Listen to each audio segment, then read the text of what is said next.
보안 전문 매체 보안뉴스는 보안 상장 기업들에 대한 증권 정보 서비스를 제공하고 있습니다. 한 주간의 시장 흐름과 보안 상장 기업들의 주가 흐름 함께 살펴보겠습니다. 지난 4일 미국 노동시장은 견고함을 증명했습니다. 9월 고용보고서를 통해 발표된 지표가 시장의 기대치 이상을 웃돌면서 경기 침체에 대한 우려감을 낮췄습니다. 여기에 엔비디아와 메타를 비롯한 주요 기업들의 실적 기대감까지 높아지면서 지수를 끌어올렸습니다. 다만 중동 지역에서 지정학적 리스크가 크게 확대되며 한켠에선 시장 불안감을 형성했습니다. 이스라엘은 저항군에 대한 공습을 이어갔고 이란에 대한 보복으로 핵시설뿐 아니라 정유시설까지 공격 대상으로 검토하고 있다는 소식이 전해지며 분위기는 더욱 악화됐습니다. 이에 국제 유가와 금 가격이 급등했고 정유주, 금광주, 방산주는 상승 흐름을 이어갔습니다. 국내 시장은 외국인과 기관이 쌍끌이 매도세를 보이며 시장은 조정세를 맞이했습니다. 특히 외인이 삼성전자를 비롯한 반도체 종목에 대해 팔자세를 유지하면서 시장은 약세 흐름을 이어갔는데요. 여기에 정부가 주도한 한국거래소 코리아 밸류업 지수도 시장 기대치에 미치지 못하면서 증시에도 부정적인 영향을 미쳤습니다. 오는 11일 한국은행이 금융통화위원회를 개최하고 기준금리 인하를 결정할 예정인데요.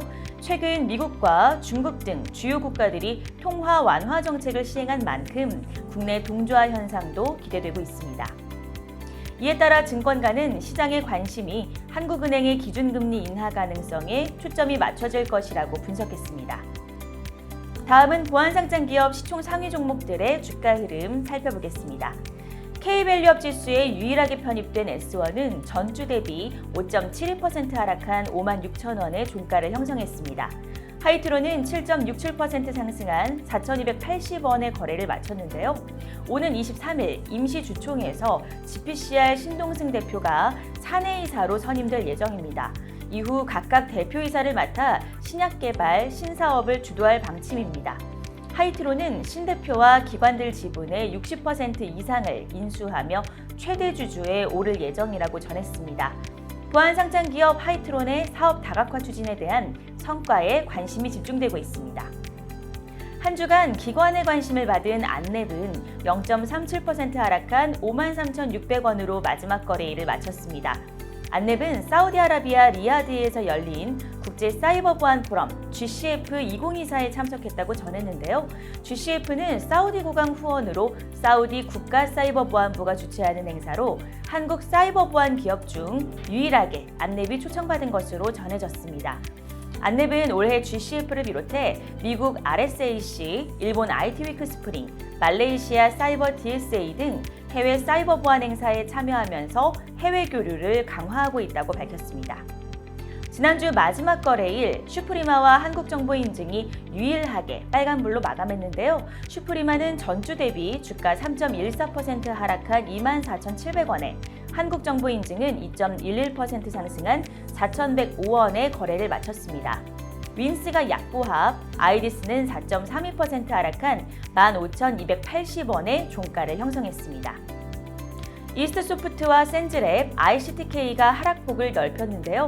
이스트소프트는 8.48% 하락한 13,920원, 센즈랩이 그동안의 상승분을 일부 반납하며 13.45% 하락한 9,650원의 종가를 형성했습니다. ICTK는 12.46% 하락한 7,730원의 거래를 마쳤습니다. 드림시큐리티는 4.22% 하락한 3,060원의 마지막 거래일 종가를 형성했는데요. 지난 8월과 9월에 기관의 강한 매수세가 이어졌습니다. 드림시큐리티는 국내 최초로 국정원 보안 검증을 획득한 양자키 관리 장비 매직 QKMI를 직접 개발한 기업으로 주목받은 바 있습니다. 라운시큐어가 2.40% 하락한 2,030원의 거래를 마쳤는데요. 라운시큐어는 코스타리카 정부 4개 부처의 고위급 관계자들을 대상으로 한국형 모바일 신분증 기술에 대한 교육 세미나를 실시했다고 밝혔습니다. 라운시큐어의 블록체인 기반 DID 신원 자격과 인증통합 플랫폼 기술을 선보이고 대한민국 모바일 신분증 구현 사례 공유로 이목을 끌었습니다. 트로엔이 약보합, 링네트가 1.74% 하락한 4,775원의 마지막 거래일을 마쳤습니다. 링네트는 주가 안정 및 주주가치 제고 목적으로 유안타증권과 10억 원 규모의 자기 주식 취득 신탁 계약을 올해 10월 4일에서 내년 10월 2일로 연장했다고 공시를 통해 밝혔습니다. 아톤은 4.66% 하락한 3,990원의 종가를 형성했습니다. 아톤의 인텔리전스 커뮤니케이션 센터가 한국인터넷진흥원의 CSAP 인증을 획득했다는 소식 전해드렸는데요. 8거래일 연속 외국인의 매수세가 이어졌습니다. 이니텍은 2.78% 하락한 3,670원의 마지막 거래일을 마쳤습니다.